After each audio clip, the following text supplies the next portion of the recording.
ఓ రుక్కవా, ఓ రుక్కవా, ఏం గిట్లొచ్చినావు? ఏం చేస్తున్నావు?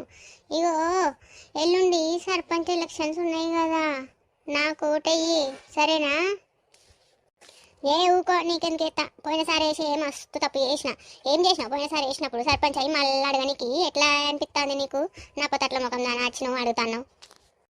ఏ రుక్కవా, నువ్వు గట్లా అంటే ఎట్లా చెప్పు? ఊర్లో పెద్ద మనిషి లెక్క నువ్వే అట్లా అంటే ఎవడెత్తాడు ఓట్లు? నాకు మంచి అయ్యి, నువ్వు 10 మందిని మాట్లాడయ్యి, నీకు ఇచ్చేటి నీకు ఇస్తా కానీ. చెప్పినా కదా నా పతట్ల ముఖం వేసుకొని బాగానే మాట్లాడుతున్నావు. నువ్వు పోయినసారి వేసినప్పుడు నువ్వేం మంచిగా చేసినావు కదా చెప్పు నాకు ముందు.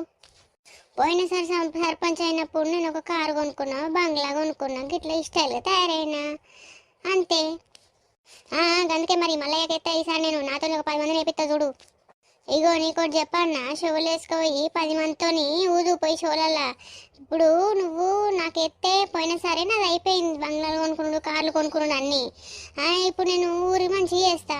ఇప్పుడు అదే కొత్త వాళ్ళకి వేసారనుకో, కొత్త వాళ్ళు ఏం చేస్తారు? మళ్ళీ మొదటి నుంచి మొదలు పెడతారు. వాళ్ళు బంగ్లాలు కార్లు కొనుక్కునే వరకు ఈ సంవత్సరం 4 సంవత్సరాలు వెళ్తాయి, మీ ఇష్టమేగా.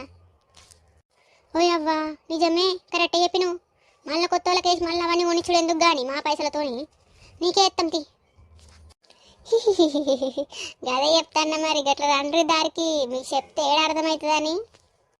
చూడురులా మొత్తం ఓపెన్గా అందరి ముందు గిట్ల చెప్తుర్రు. నిజమేలే, వేసినకే ఎత్తే జర ఊరి మీద శ్రద్ధ చూపిస్తారు. కొత్త వాళ్ళకి వేసిన కొద్దీ వాళ్ళే వచ్చి గోకుటురు. పందికొక్కుల్లాగా అదనక గోకుండా ఎక్కుంది సర్పంచ్ ఎలక్షన్లల్లా. అందరికి చెప్తా గురి, అశోభకి, రాణికి అందరికి చెప్తా గీమకి ఓటేమని, గీదానికి ఎత్తని ఈసారన్న మా ఊరు బాగుపడుతుంది. నా పతట్ల ముఖంది నిజమే మాట్లాడింది, నాకంత బల్బెల్ పాయ్.